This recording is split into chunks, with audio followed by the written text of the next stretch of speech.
안녕하세요. 저는 48세 비뇨의학과 원장 유소연입니다. 서울 변두리의 작은 병원을 연지 9년. 누가 봐도 안정된 삶을 살고 있었습니다. 경제적으로 여유 있었고 부모님 부양도 마쳤고 혼자서도 충분히 잘 살아왔죠. 그런데 이상했습니다. 커피 맛도, 음악도, 친구들의 웃음소리도 언젠가부터 그저 배경음처럼만 들렸습니다. 환자들에게 웃어주지만 그 웃음이 진심이 아닌 걸 나 스스로 알고 있었습니다. 그날도 평범한 수요일이었습니다. 예약 명단을 훑어보다 처음 보는 이름 하나가 눈에 들어왔습니다. 윤도현, 56세. 진료 사유 갱년기 증상. 흔한 케이스였기에 별다른 기대 없이 차트를 준비했습니다. 들어오세요.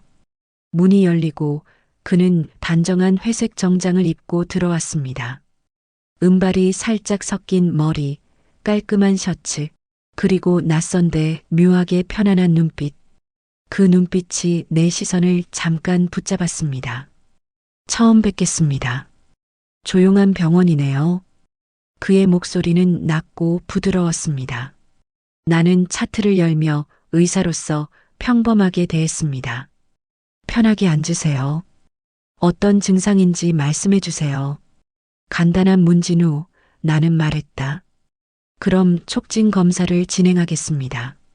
환자복으로 갈아입으시고 저쪽에 누우시면 됩니다. 수천 번 반복한 멘트였지만 그가 자리에서 일어나 옷을 갈아입는 모습을 보는 순간 이상하게 심장이 2번, 3번 더 빨리 뛰기 시작했습니다. 장갑을 끼고 다가가 그의 복부와 하체 부위를 살폈습니다. 통증 있으신가요? 아니요. 원장님 손이 참 따뜻하네요.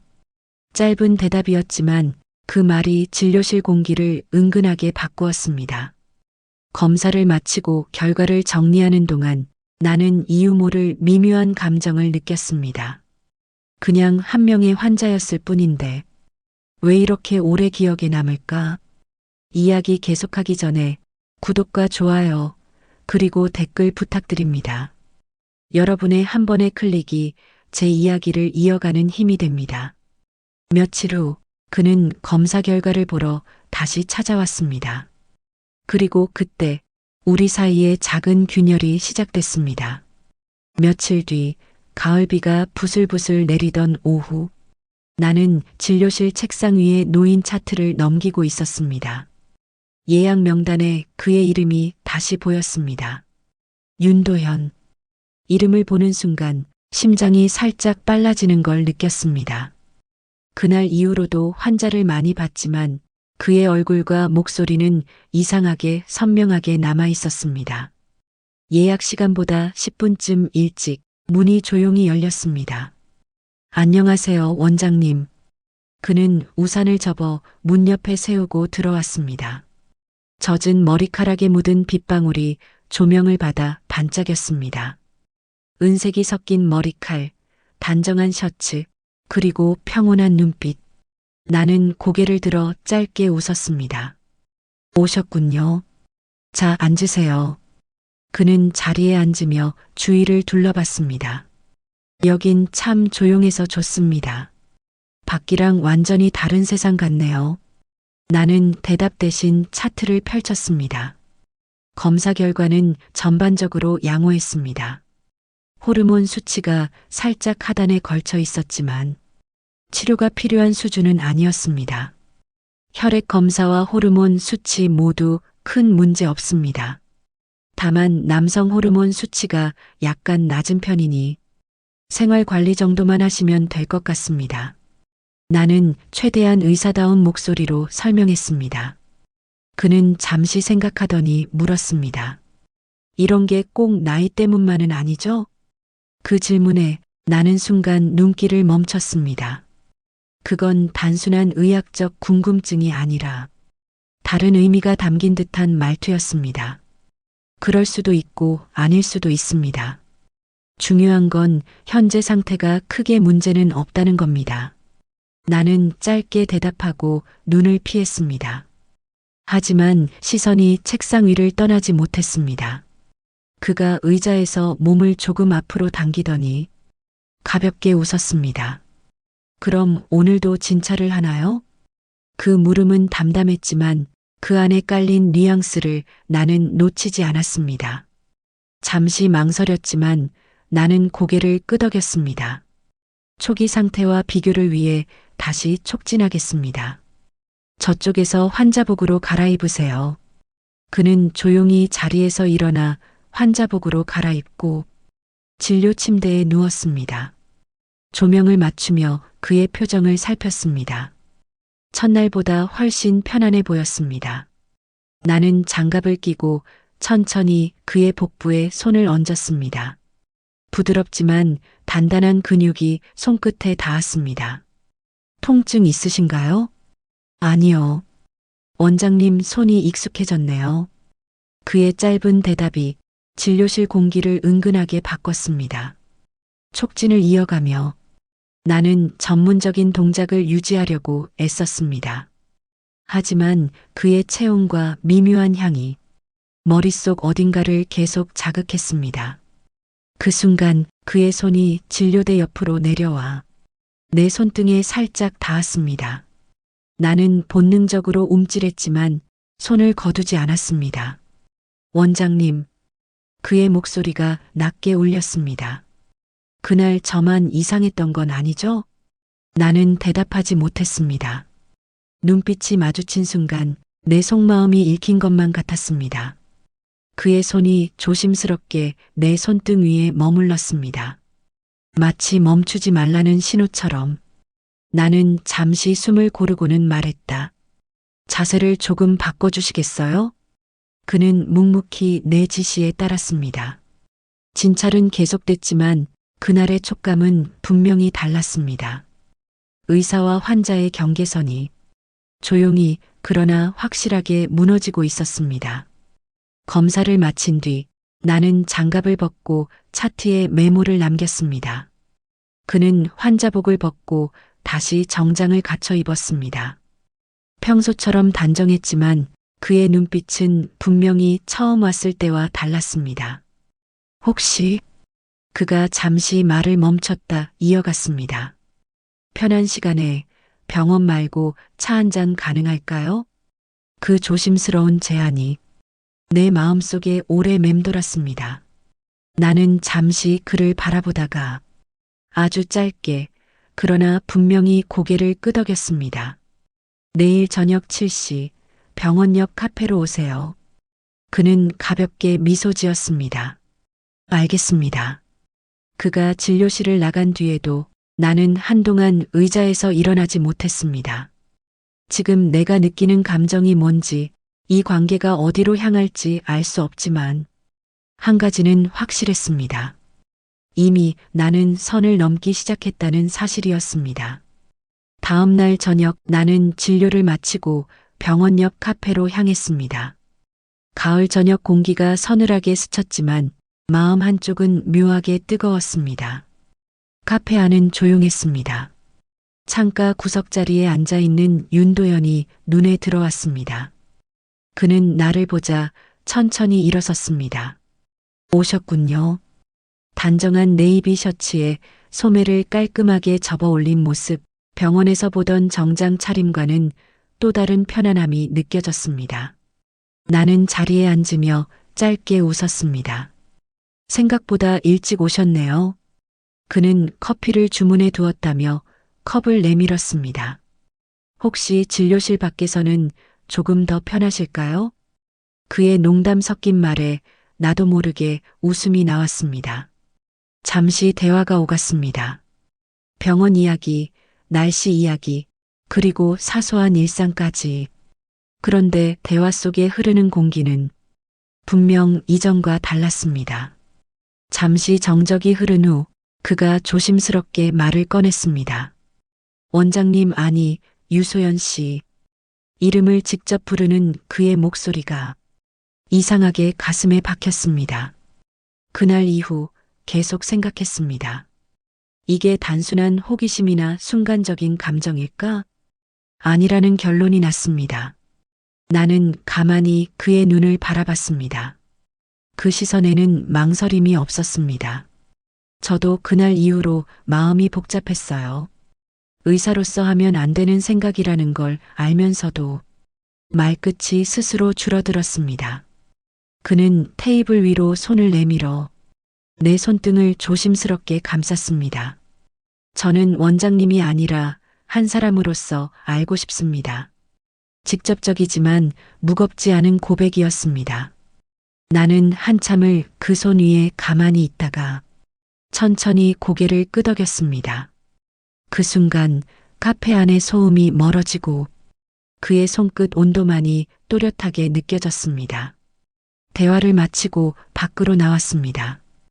밤 공기는 차가웠지만 옆에 있는 그의 체온이 묘하게 따뜻했습니다.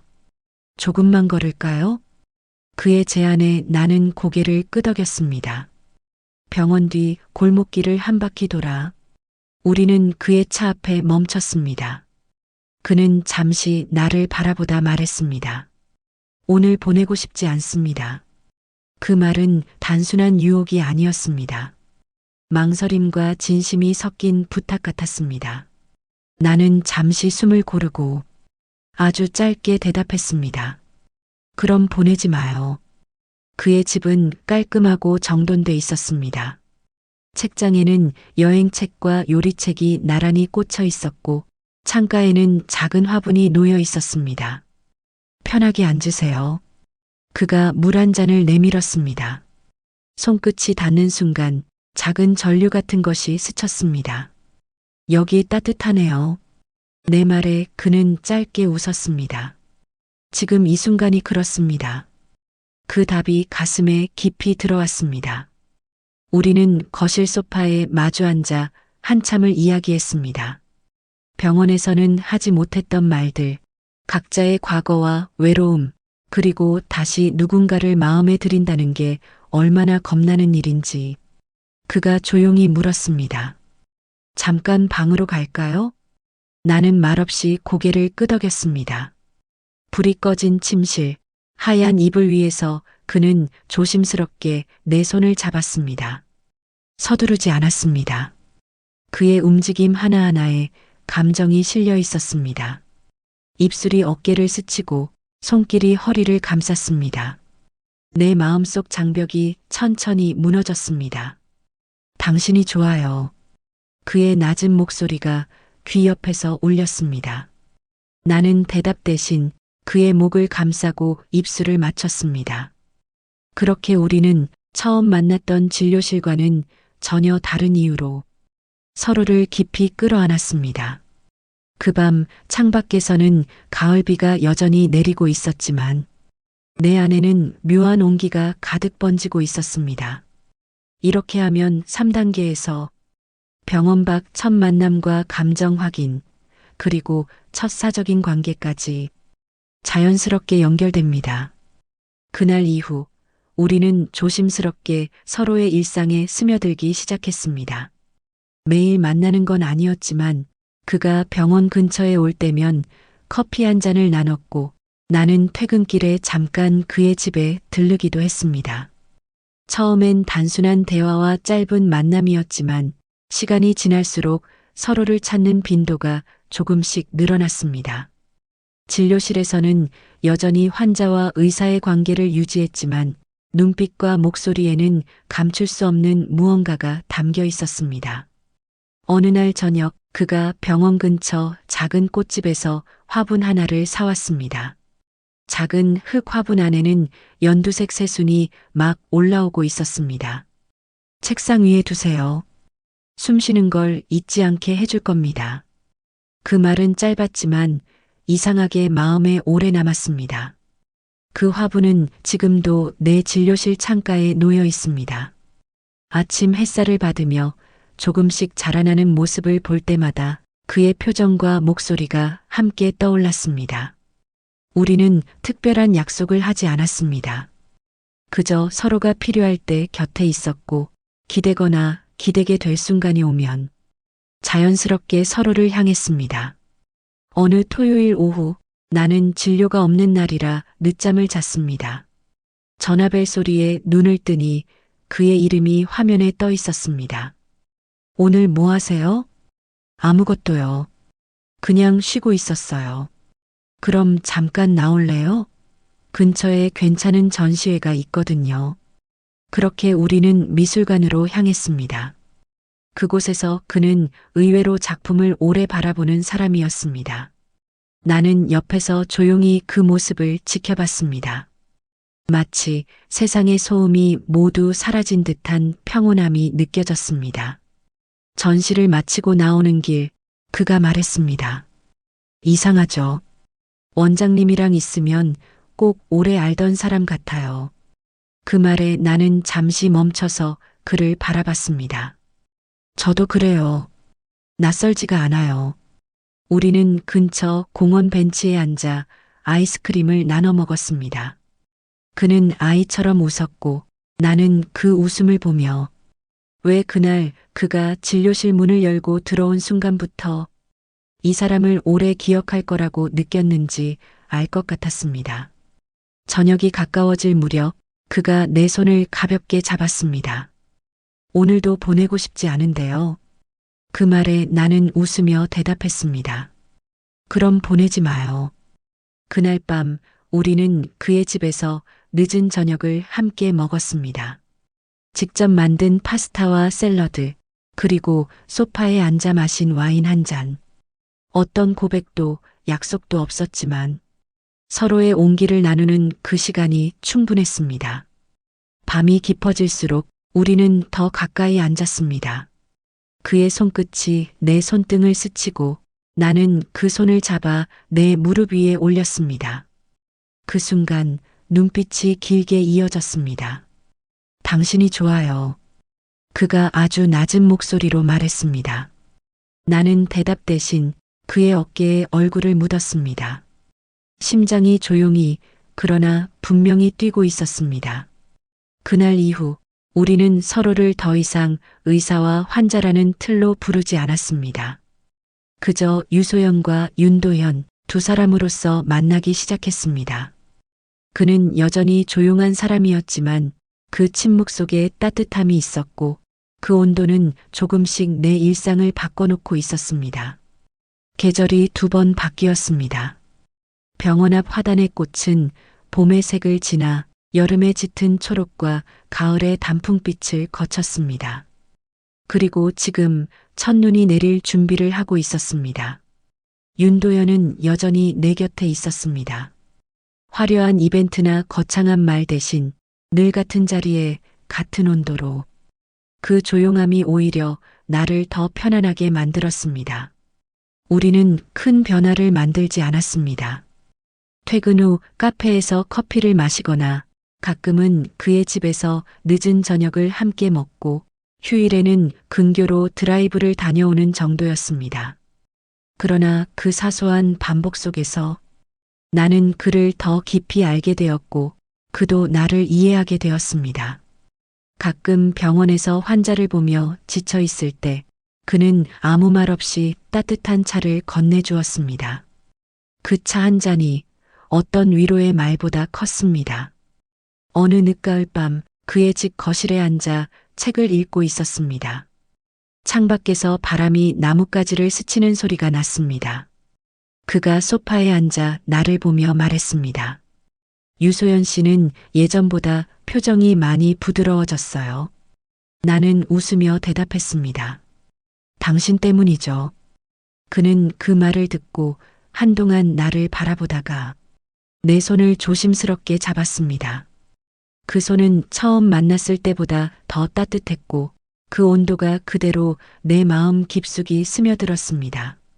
우리는 서로를 증명하려 하지 않았습니다. 굳이 이름 붙이지도 미래를 확정하지도 않았습니다.